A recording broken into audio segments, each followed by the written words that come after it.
Bom dia a todos, meu nome é Gabriel Leal. Hoje eu queria fazer uma pergunta importante para todos. Você já parou para pensar que a maior parte da história que apresentamos começa na Europa? Ou porque muitos padrões considerados normais vêm de lá? Esse fenômeno tem nome, eurocentrismo. Hoje iremos fazer algumas entrevistas com algumas pessoas para entender como funciona essa influência do eurocentrismo na sociedade de hoje. Agora iremos para a nossa primeira entrevista com o nosso apresentador Dylan, lá no IFBA. Então, agora estamos com o nosso primeiro entrevistado. Olá, Tudo bem? prazer. Meu nome é Dylan. Eu sou Theo, sou professor de Sociologia aqui do Colégio da Universidade de Salvador. Muito bem.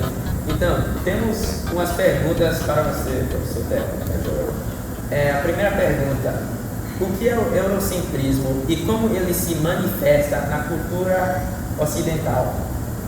O eurocentrismo, é ter a cultura europeia, os valores europeus como um centro de explicação para todas as coisas, E quando a gente pensa em cultura ocidental, como partindo daqui do Brasil, nós somos um país colonizado pela Europa, a gente pensar que a cultura ocidental é tudo aquilo, é exatamente esse referencial europeu. Então nós temos aqui, fomos formados por esse referencial, a centralização de que a ideia de que todo o pensamento europeu é o centro da explicação de todas as coisas, e a cultura ocidental é exatamente essa referência europeia.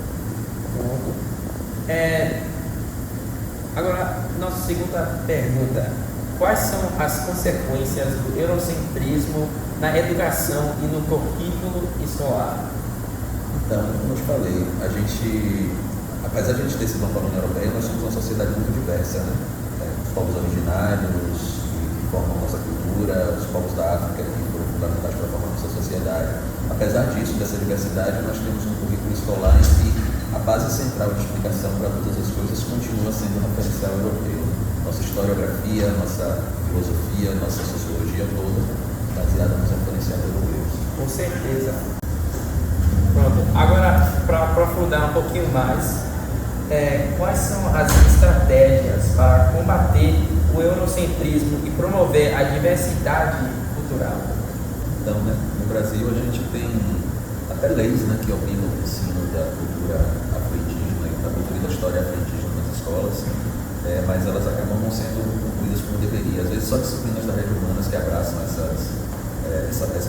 essa legislação, e acho que o caminho seria exatamente o incentivo de aprofundar mais na pesquisa, na extensão e no ensino voltado para a cultura afro-indígena, e não centrar apenas no nosso referencial europeu. Não é que o referencial europeu seja ruim, mas ele não é o único, A gente acaba tendo ensino só centrado nele. Então, obedecer de fato, seguir a lei que já existe, de obrigação de ensino e estudo da cultura afro-indígena, e se efetivar em outras disciplinas, não só nas de humanas, que as de humanas também abracem isso de uma forma mais incisiva. Tá bom. Muito obrigado pela sua contribuição, professor Pedro. Disponha. Obrigado. Bonito trabalho. Agora irei passar para o meu colega Marcones. Bom dia, gente. Meu nome é Marcones Filho e hoje, como meu colega Léo falou, nós vamos conhecer mais sobre o efeito do eurocentrismo na sociedade de hoje. Agora nós vamos para o nosso segundo entrevistado, com o nosso entrevistador Gabriel Meira. Bom dia, eu sou Meira e estamos aqui agora com o nosso segundo entrevistado. Oi, Meira, bom dia. Agradeço pelo convite, me sinto muito honrada de falar para vocês, para a turma. Eu me chamo Vanessa Muti, sou professora de Sociologia, sou socióloga, sou mestra em Cultura, Educação e Linguagem e doutoranda em Ciências Sociais. Agora vamos para as perguntas? Primeira pergunta: quais são as principais características do eurocentrismo e como elas afetam a percepção da história? Bom, falar do eurocentrismo, vamos fazer uma brincadeira, assim, para ficar mais didático.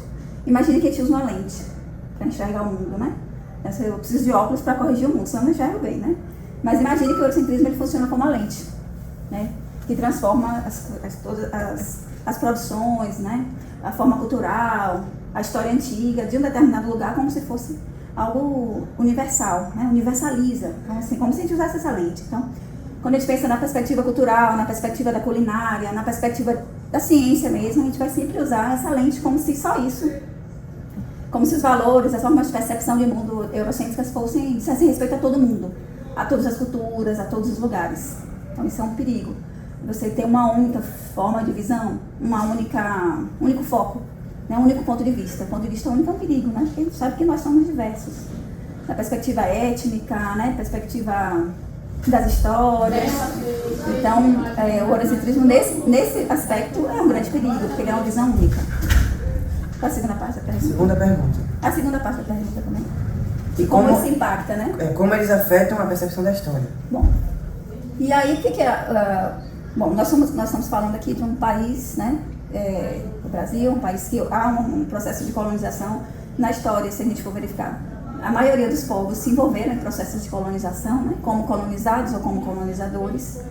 Mas, de uma forma geral, a colonização ela tem esse papel, né? O que é colonizar? É você transformar o outro, né? A partir de um único ponto de vista. Quando a gente estuda a história, e você vai estudar um pouco de Grécia, tem uma coisa legal pra falar. Então você vai estudar, a gente está falando do Irã, o que é que? A gente está falando de um conflito armado, de uma guerra, né, que acontece no Irã há 2 meses. O que é o Irã? O Irã é persa. Quando a gente estuda a Pérsia, a gente estuda muito pouco Pérsia, a gente estuda muito mais da Grécia, que venceu a Pérsia, depois a Pérsia venceu de novo, enfim.